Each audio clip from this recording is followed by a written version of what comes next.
Good evening. Tonight we are going to be talking about rubbish. You're listening to The Spotlight, and I'm not.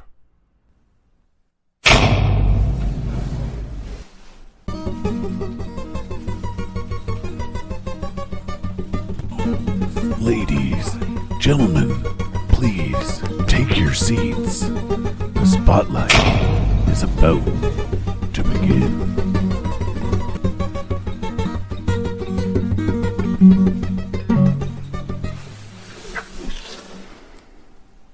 Good evening, everybody. I'm Mystery Matt, and you're listening to the Mystery Matt Spotlight Podcast. This evening, we are going headlong into multiverse and parallel universe discussion tonight. Some of this is actually backed up by physics nowadays, which is even scarier. This evening, I'm joined by Colleen and Nancy as we jump down this bunny hole next. You guys want to say hi? Hi. Yellow. So, if you guys weren't here last week, we were talking about time travel, and we kind of finished it off with leading briefly into this one. And I don't know how much of the physics you guys know about, much of it at all. I did start looking into them, but I'm not a physics girl, and my brain was going to explode, so I gave up on the physics part. So I found a TikTok content creator called Astro Kobe that talked a bit about it, but I couldn't find a whole lot. A lot of it, like I had said in a previous one, was a lot of them were kind of bullshit. And there was one I watched, and it's like this girl was sweeping in front of the house, and like the cam, the front cam was like watching, and they're like, look at this woman, she's sweeping the ground, and she turns around and her broom is gone, and the girl's holding the fucking broom, and he's like going on and on about this like it's disappeared, and I'm like, she's holding the fucking broom. You see it right there. It did not disappear into a parallel dimension. It disappeared under her armpit, but and he so you could actually see her stick it under her arm. Yeah, she stuck it under her armpit to get the little it was one of the stand dustpans. Oh, yeah. And so she turns around to get the broom, and she can't see it on the ground. And she's turning in circles and circles and circles, gets another one, and then she uses that one to sweep it in the dustpan, and then bends down to pick something up to put it in the dustpan, and the broom falls out from underneath her armpit. And the narrator's like, oh, and just like that, it appeared out of nowhere. And I'm like, no, it was under her damn arm. And so that's where I was disappointed, because I'm like, okay, I'm gonna look up and see what people have to say about this, to see who else has looked into this. Yeah. And it's like, you see bullshit like that, you're like, all right, are you poking fun or are you just dumb? Yeah, those are the two options for that one anyway. Yeah, because I was like, what the hell? Like, and I'm talking to my phone like, dude, broom under armpit. Broom under armpit. My kids are looking at me like there's something wrong with me. Maybe they just had really cheap production values. Maybe. Let me see if I can explain it. This is going to be super cool notes, and like if you try and build anything out off of what I'm about to say, you're going to kill yourself. But so a guy had a theory that at the time of the Big Bang, there's energy in between all the things that make up space. So like space isn't empty. There's actually a hazy kind of energy field that goes through it, and we're not able to detect it 100%, so they call it dark energy. Well, everything is energy. Yeah. Nothing is really solid. Right. It's just whether or not that energy connects through the Higgs boson to create it into a matter-like state. Yep. Yeah, that's another story. Anyways, so they determined that the universe is expanding. Duh. We all have heard that. But usually when things expand at the rate that they're going, they eventually slow down. And when they slow down, that would be, the size of said universe, right? It's still expanding from what they said. Well, this is the period known as the expanding. So one guy, after listening to the physicists talk about the energies and stuff like that, and how it's actually pushing things further and further apart, there's more space between things as the universe expands. He was thinking about, okay, well, what happens after the universe has finished expanding? Does it finish expanding everywhere all at once? And because it covers such a vast distance, our universe, that no, there's no way it could stop expanding everywhere at once. So in space, not just our space, but space as an overall canvas, somewhere it is still expanding or beginning to expand regardless, and the math works it out. So in a roundabout way, it's essentially saying that not only was our Big Bang has gone off and eventually will finish its expanding process, but new Big Bangs are happening all the time, which is what is creating different universes. Some of them are parallel, so that they're so close to ours that they blend into ours, and other ones are so vastly different you wouldn't even know they have any relevance to anything that is close to anything we have. Which makes sense, because if nothing is really solid, it just appears to be. There's constant movement, action, there's a reaction, so it would just kind of keep going. It's almost like it's like an engine. Yeah. And each time the engine has the internal combustion explosion that pushes the piston, that's like a new universe right there. So it's like bang, bang, Yeah. bang, bang, bang. So I came across this theory when I was reading, and it is yours. They call it bubble universes, and it's the idea that the cosmic inflation. That's it. Cosmic inflation. Cosmic inflation. So it doesn't happen at the same rate everywhere, and as it slows in one place, the bubble forms. Keeps continuing on in another area, and another bubble forms, and the two bubbles can't ever touch because they're moving at different rates. Is how it explained, and I really didn't understand it, but cosmic inflation. Yeah, there's a couple documentaries you can look up on YouTube. I might even put a link for the one that we were watching that explained it, but like, it's essentially like 3 or 4 different theories that have all built on each other, but when you do the math, everything checks out, which is the scary part, because so far we haven't had a problem with our math failing us. So, there's that. Which is, yeah, very true. And it was proposed by a guy named Vilenkin. Vilenkin. So with parallel universes, like I mentioned, multiple universes, it's easier just to go with multi-universes because, like I said, not all of them are parallel.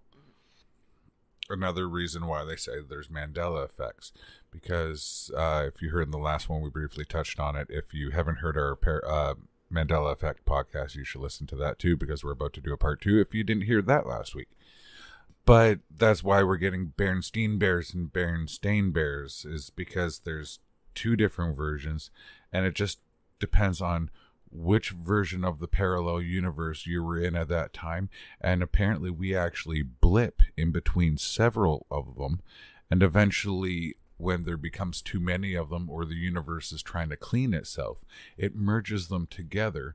So then we get people from 2 different parallel universes that remember 2 different things, but now they've been merged into one, and in this one it is as whichever way.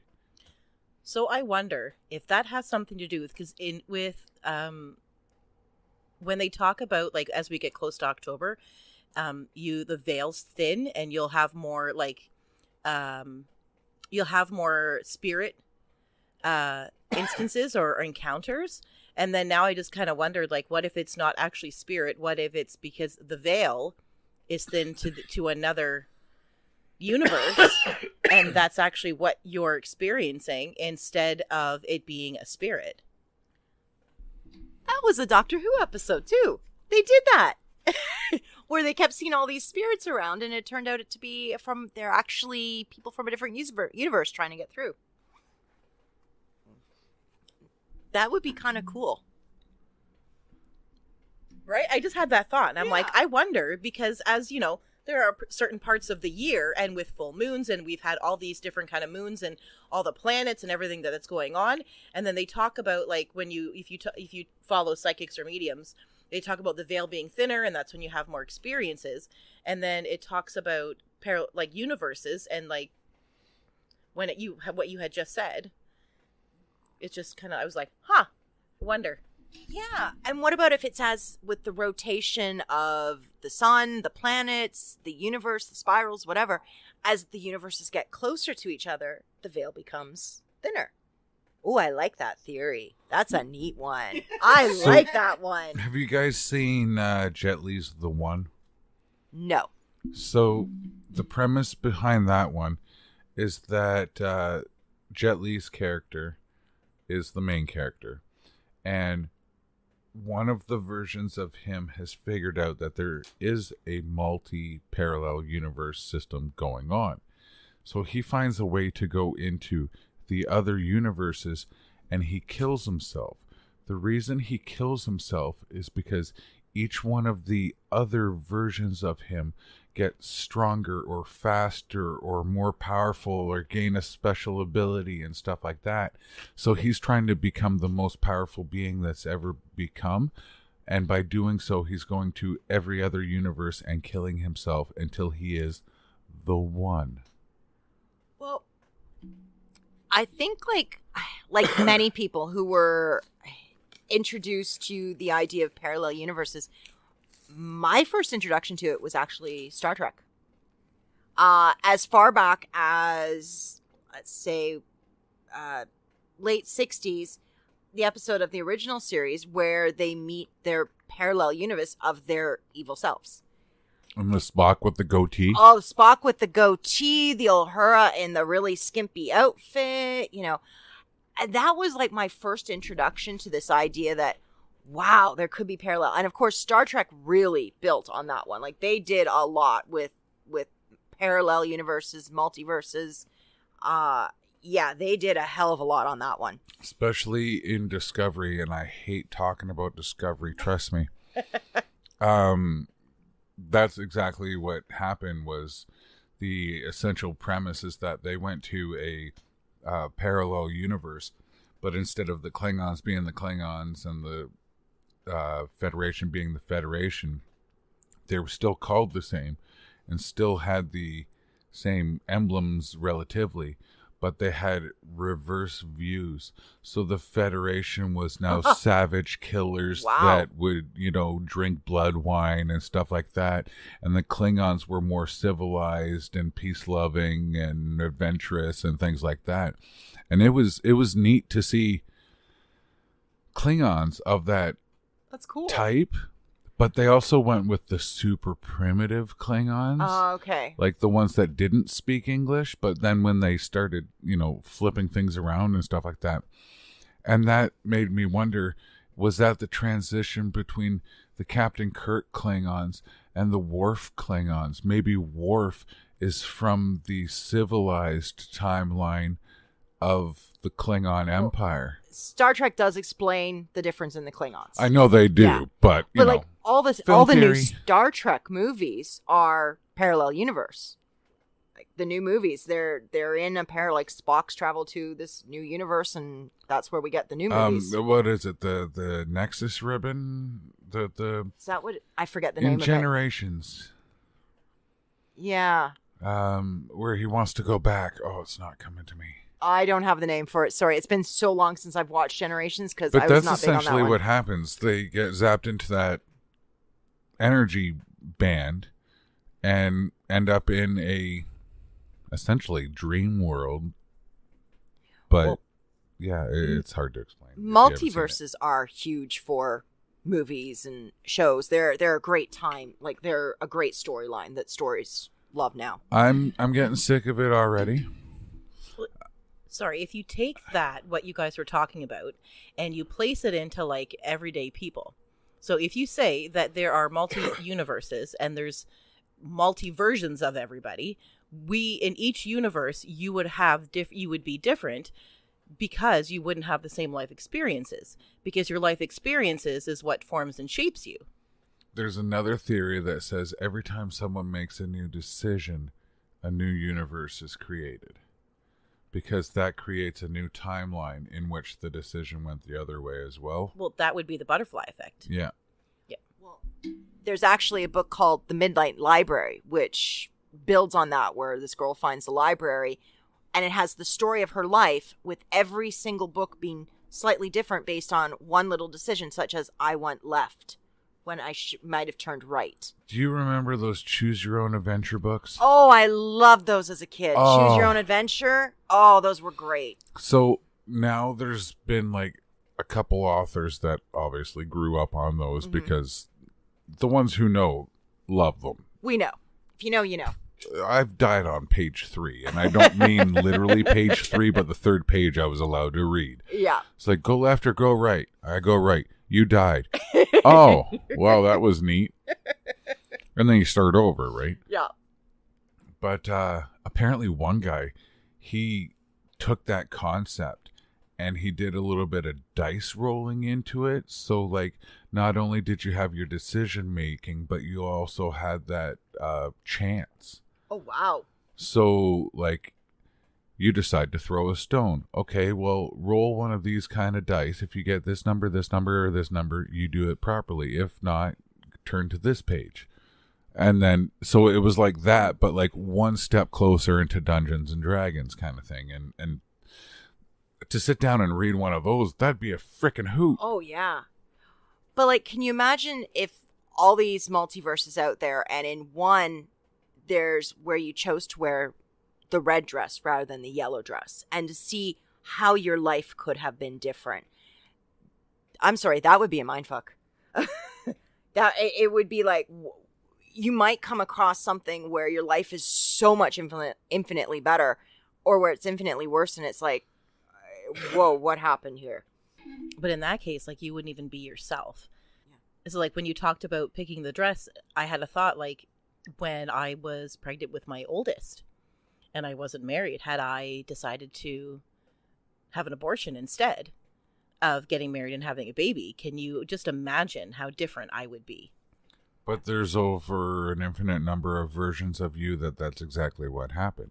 Yeah. But there's also the same number of versions of you that you decided against it, like you did here. Yeah. That's the theory to it. It's not just that there's other versions of you, but with infinite universes, there's infinite numbers of you. That's just how infinite works. Yes. Yeah. So then would that be like, when we talk about the universes like merging, would that be where you would find a doppelganger? It would be that the two versions of you are so close together, and you may have forgotten about that decision. It may have been like whether or not you were putting cheese on the sandwich, right? So you don't remember making that decision 17 years ago about putting cheese on the sandwich, and either does this version of you from this parallel universe. And other than that, you guys have lived the rest of your life that same way. Those two could be merged into one. Yeah. Because it wouldn't matter to anybody at any point in time. True. But Berenstain Bears in one and Bernstein Bears in the other might be different, which is what causes a Mandela effect. Mm-hmm. But to find a universe where everybody who's alive now, all our differences were just minuscule, that's what kind of boggles my mind. You'd think that 7 billion people, and to find a universe to merge with you where the only differences are minor little things such as spelling or color or something, that to me seems almost like an improbability. But an infinite number of universes. But that all of those people would have done the same. Or not are there some... Not all the universes have to merge, because there's universes that we don't even exist in at all. So if there Mankind never started. If the... Dinosaurs are now the... if two universes that are very similar merge, and let's say 90% of the people, the choice was only something minor that won't make any difference in their life. But let's say even in 10%, 1% of the people where it was a major decision and it meant that they might no longer even exist, would they just blink out of existence? Oh God, my head's getting sore. From what I've been noticing, the entire universe doesn't merge as a whole. We merge individually. Okay. So you might be better in this one, you might be better in that one, that you might be better in this one. They'll all get switched around and one will be eliminated so that it's got more room for a new one when you decide to put lettuce on your sandwich. But even if we would look at everybody and say your parents made a different choice. I don't know how they met, but like my parents met at a bar that my mom was working at. And it's like, if my mom hadn't gone to work that day and had called in sick, I wouldn't exist. Well, what about the 75% chance death rate I had when I had brain meningitis? That means there's technically the majority of timelines that I was to be in, I'm not in. Yeah. 70... Like it's mind-blowing. Yeah. Like when you sit down and you do the math, you get a headache real quick. Yeah. Like, I know I've been smoking all day and playing D&D and already doing math, but like when you get into quantum level crap, it just gets fucked. That's why I set it to explicit, because I say fuck. I did see a video on TikTok today, and on TikTok today, there's a TikTok today where it was this couple. We're doing that for sure. And they were, I'm not sure what part of but they were obviously Asian, and this couple was like dressed alike, so they're like khaki shorts and like a red top, for example, and then they were walking through a supermarket. And they looked over in the next aisle, and there's another Asian couple that looks very similar to this couple that are wearing the same thing. And they're like, coincidence? Mm-hmm. Or like parallel universe. I saw one that was a cafeteria full of old ladies, and each one of the old ladies had the same type shirt and the same type haircut. And each one of them were like the same relative build. It was like someone just kind of took an old lady stamp and just like changed the color of their shirt a little bit. I'm sorry, you just described like my mom's nursing home. I'm sorry. So, which old lady is mine? Hold on. You know, they all have the same haircut, same relative clothes, you know. Era they're from, right? Yeah, exactly. But the other thing is they all go to the same hairdresser. You imagine when the freaking nursing home's going to have a whole bunch of Nirvana t-shirts in it God. and shit? That's going to be hilarious. I have seen so many TikToks about that and been like, they're playing music from like the 90s and like, or is it 2000s, like Get Low? And all of a sudden, all these 80-year-olds are like dancing from the window to the wall. They're like dancing and shaking their ass and twerking to this song. And, you know, I can just imagine how funny, because I'm sure that'll be me. But like, I think it would be hilarious.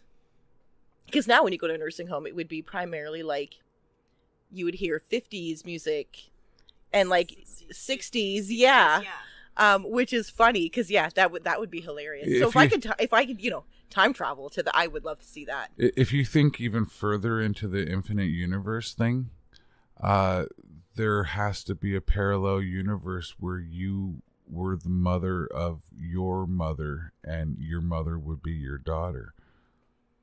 Because if there's an infinite variation of anybody doing anything at any time, anywhere, there's technically no reason that wouldn't work. So that actually connects to soul groups. Yeah. And when we talk about like soulmates and soul groups, that you have a group of souls that in each lifetime you go and find one another. Or, you know, like when I think of a soulmate, it's not necessarily romantic. It's just a soul that you found in a past life. They could have been your mother in a past life or your romantic lover or your daughter. And so now it's all like you all have played different roles. Yeah. And if you believe we all come from like the same source, that's what they're saying. There's like a select number of souls and you get so many rotations around and this and that. You get 9. Oh, is it 9? You get 9 and you get, because when we talk about tarot and numerology, you get nine turns, and previous to you being born, you have a soul contract. And so you decide in that life that you're going to learn whatever lesson, and you pick your family or you pick your parents to be the best people to teach you that lesson. Oh. I guess I was learning about alcoholism this time around. I think there'd probably be some people who'd be really upset to think that they chose their parents. No, I've heard that too. I have heard that, but I think about for some people who went through horrific childhoods, I'm sure they'd be thinking, oh, please don't tell me I picked this. But it would make sense because your soul knows what it needs to learn, or I'm assuming it would. So... And if you screw up, that's where you start going to the not so good incarnation times, like where you become something like a pig or something slothy, or, you know, or your soul just... Usually it's human. Usually it's human. It depends, like in Buddhism and stuff like that, they believe in reincarnation and stuff like that. And if you were like a slothy person or just lazy, you may come back as a cat because you have the characteristics of sleeping around all day and being lazy. If you ate a lot, that would be amazing, though. Yeah, I'd love to be a cat. Well, then pick that next time. Yeah. You know, I think I'm going to pick that next time. If you longed, fuck this shit, I'm out. If you felt oppressed and you felt like you should really be flying free and stuff like that, next time you come back, you may be a bird, so that you could experience flying and being free as a bird. You know, that kind of thing. So it's all depending on what the soul wants to do. And like, even if you look in some of the pet owners, and I can say that when you look into a pet's eyes when they actually pass, like the moment of passing, you do see a spark leave those eyes. Yes. And so that to me would say that there was something lighting those eyes, which I'm assuming there's something lighting my eyes. So what's to say there's a difference between the two? True. And there are some people where you can look in their eyes and they look old. They look like they have an old soul. And there are others where they look young and fresh and new.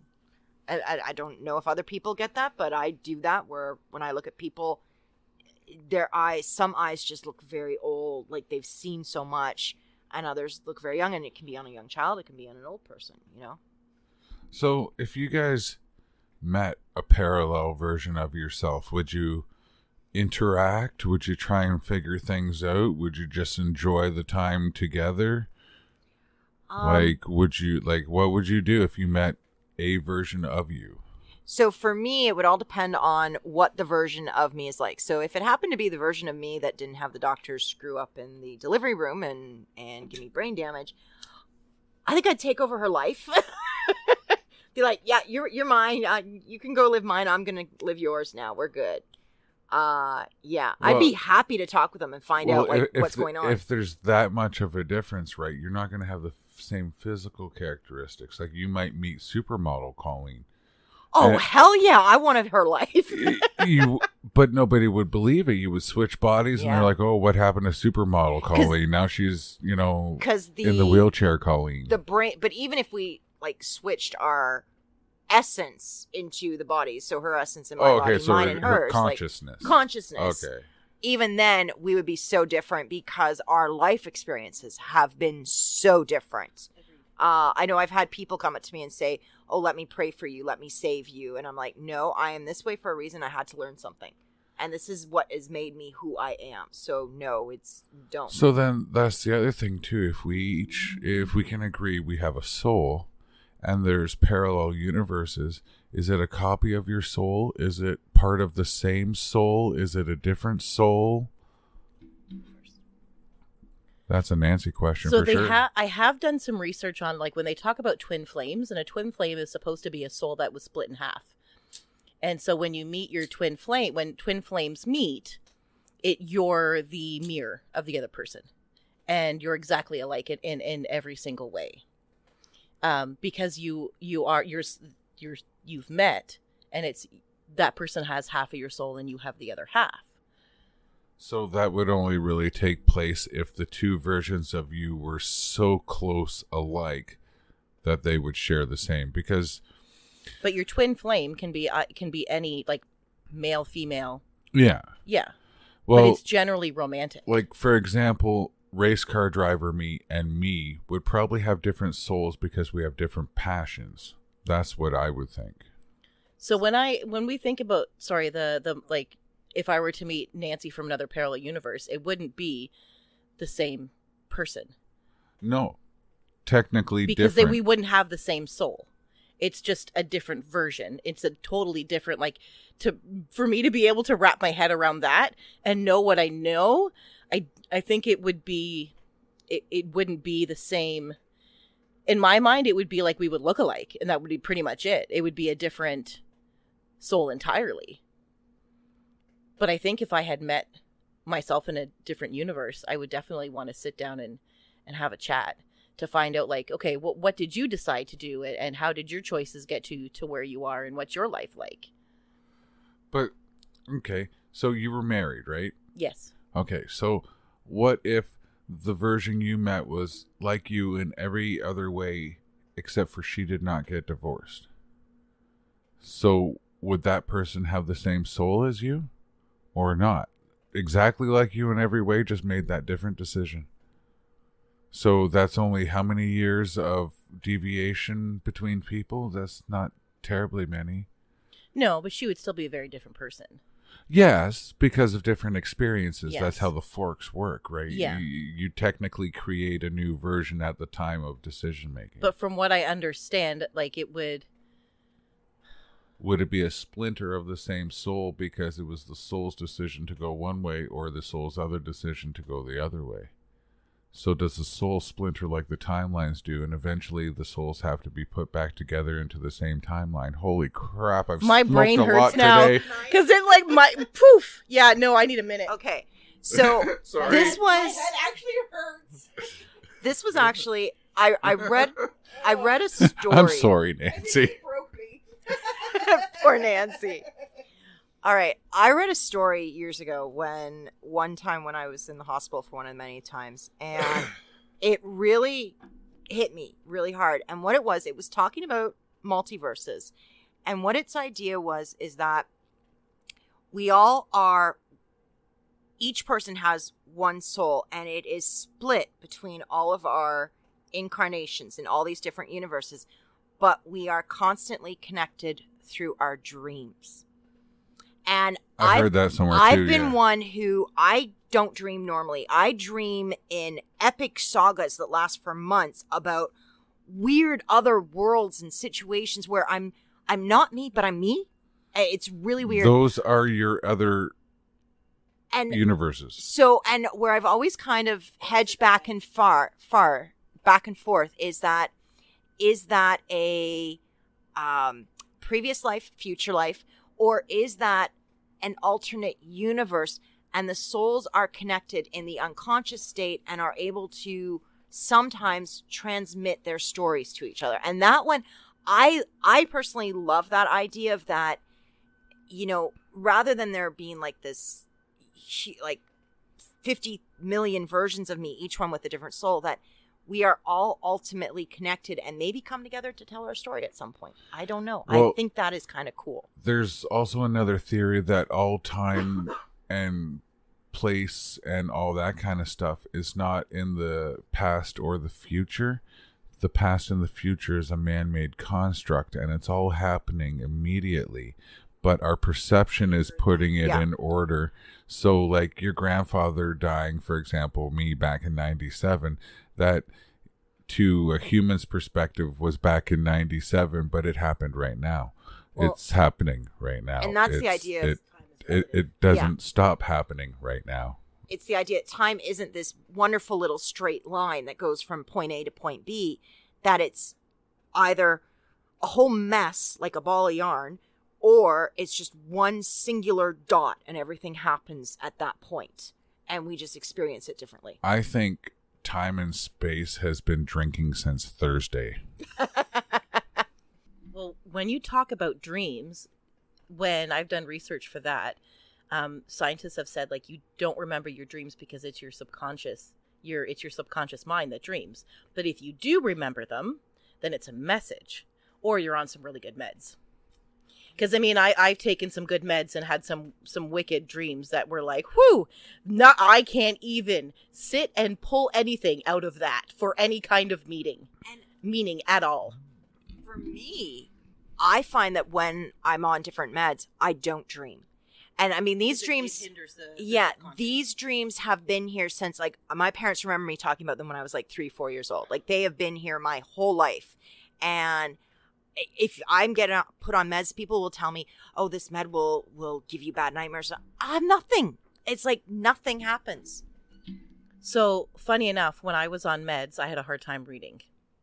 Now that I have been off, like, I was on meds for postpartum for 17 years, antidepressants, and now that I'm not, and it's been 2 years, I can read so much better. My intuition is so much better. I have visions, I have dreams that actually, like, I wake up and I remember them. I remember my feeling, I remember the colors, I remember what happened. And it's not like I'm dreaming every night, like, I'm not remembering it every night, but I'm remembering when it is a message. And so there are meds that will give you, like, wild ass dreams. Oh, yeah. Like, if I take NyQuil, my God, like, melatonin. It's like I'm on LSD. But to take some, like, heavy antipsychotics, a lot of the times it numbs that, and it numbs the subconscious, and because it slows down your brain. Yeah. So you're not able to work through everything that you need to work through. But they have often said that there have been lots of counts where people have had dreams of, where they've been, reincarnated, and, like, kids are saying things like, what was the one boy was talking about something about drowning, and he was buried at this cemetery, and then I was drowning and couldn't breathe, and all of a sudden I was born, and I was with you in my new family. And they literally, like, looked up the name the kid gave them and found the cemetery where they're buried, and no word of a lie, it was written on the tombstone. Yeah. So, like, that all, like, it's ever since I was little, I've always known that there's, like, something else to this world, but the trick is figuring out what the heck that is, whether or not it's parallel universes, multiverses, souls, spirits, afterlives, heaven, hells. What is it? I don't know how you would be able to sit down and sort it all out with even half the information I've thrown at our listeners tonight alone. Well, even, like, when we look at the movie The Butterfly Effect, some of those choices were so simple, and, like, it changed the outcome dramatically. Yeah, like, I wish I hadn't squished that fish. I don't know if we want to go back to, like, the whole multiverse truing, because there is one famous story from it. Yeah, go ahead. That really speaks to kind of what the multiverse could do if someone slips through. So I've actually written it out, so I'm actually going to read it off because it's easier to do that way. So in July 1964, a man arrived at Haneda Airport, which is also Tokyo International now. He was said to have been Caucasian with a beard. His primary language seems to have been French, and all the accounts claimed that he spoke Japanese and many other languages as well. When he went through security, the issues began. As he handed over his passport, the officer noticed something strange. The passport looked authentic, but the country where it was issued was a place no one had ever heard of. Taured. So this is the man from Taured. Taured, yeah. It was even more confusing for the officers because apparently the man was carrying currency from many different European countries. His passport had been stamped numerous times at numerous airports around the world. And it also showed that he'd been in Japan before. The company that he said he worked for didn't even know who he was. He had reservations booked, but they did not exist. And apparently he was actually carrying documents that showed this. It showed who he worked for. It showed his reservations, but nothing could be found to substantiate this. They even called back to the company that did exist and found that there was no record of employment. Yeah. They talked to the company managers. They didn't find him. So at this point, the security was so confused. He was taken away for interrogation, and he tried desperately to convince the immigration officers that Taured does exist. According to him, it was located between France and Spain, and it's been there for over 1,000 years. When he was shown a map, he pointed to the area that he knew as Taured, but on our map, it was an area occupied by the Principality of Andorra. He was so confused as to why the map showed it as a different name. Both sides were at a stalemate. The man insisted that his country existed, and the Japanese insisted that it didn't. So the officers were suspicious that he was criminal and decided to detain him.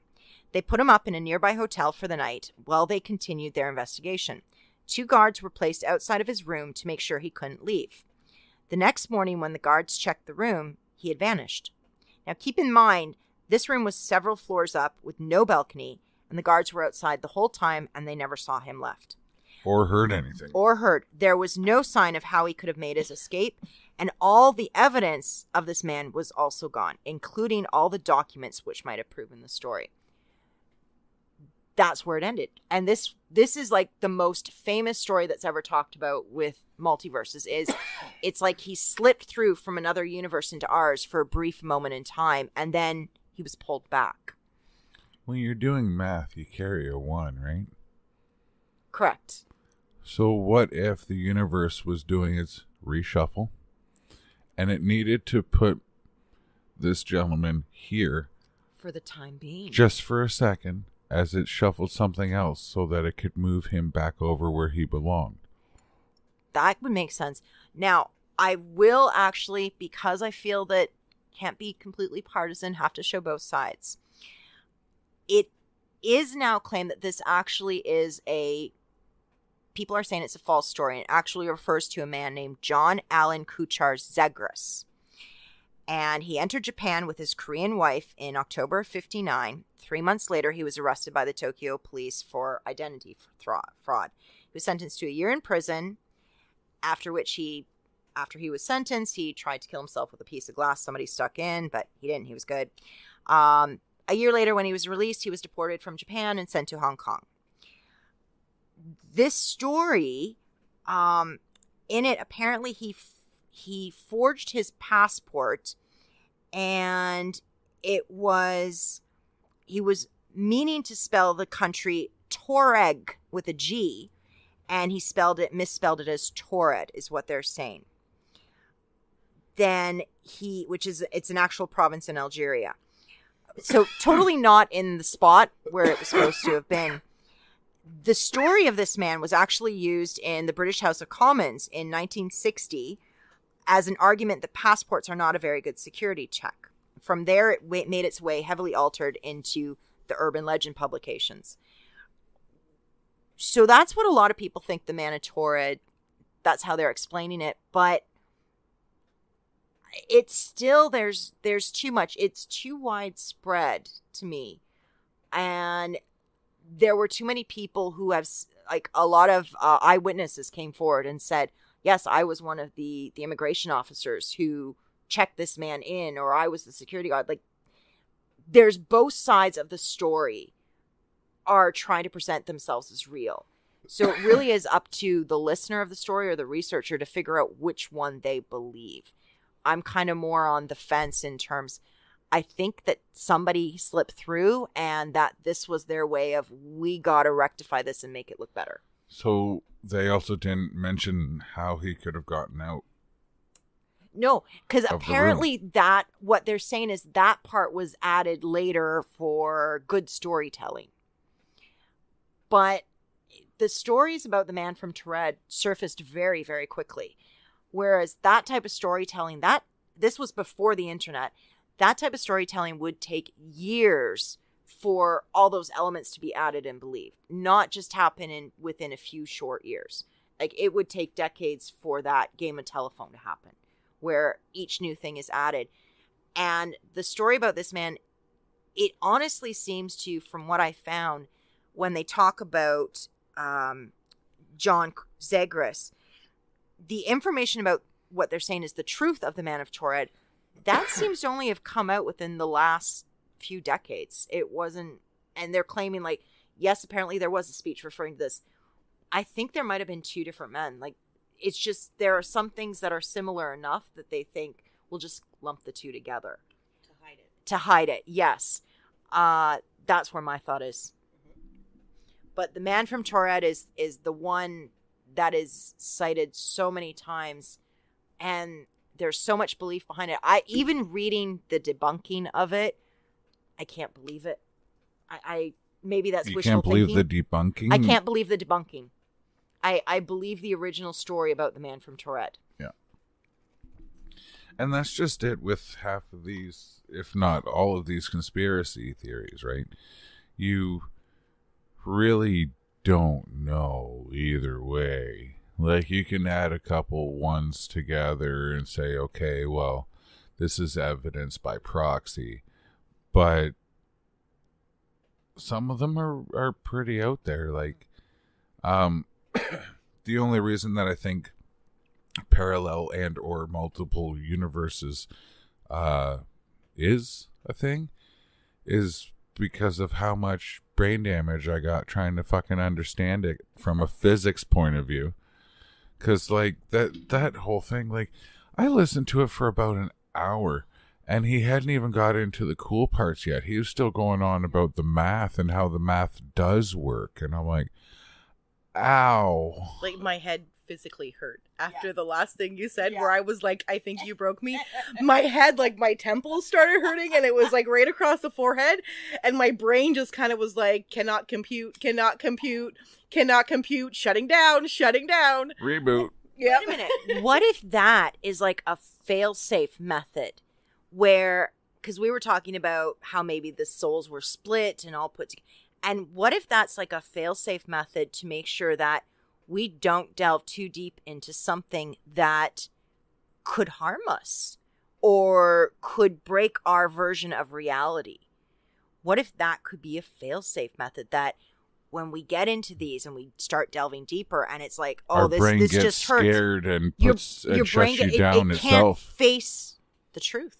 They're like, no, you're not allowed to have this knowledge while you're here. Exactly. And it just, when you said that thought just came to me. So maybe we've touched on something that could be true, maybe not. We're at a good spot to stop. Any final words? I was going to say, I think the more, like, if we were to sit down and, like, study this for some time, like months and years, I think eventually you start wrapping your head around it and it would make sense and your brain wouldn't hurt. I was thinking about starting a book, like not me writing a book, but just doing research and keeping a book. Yeah. And then just eventually once your brain just kind of starts to things start to make sense and to fall in line, then your brain doesn't hurt because you're like, what the fuck just happened? You eventually hit that aha moment. Right. And you start to get understanding, and the more information you have, the more understanding that you have. Apparently a good book for it is one of Hawking's books, Something and Wormholes.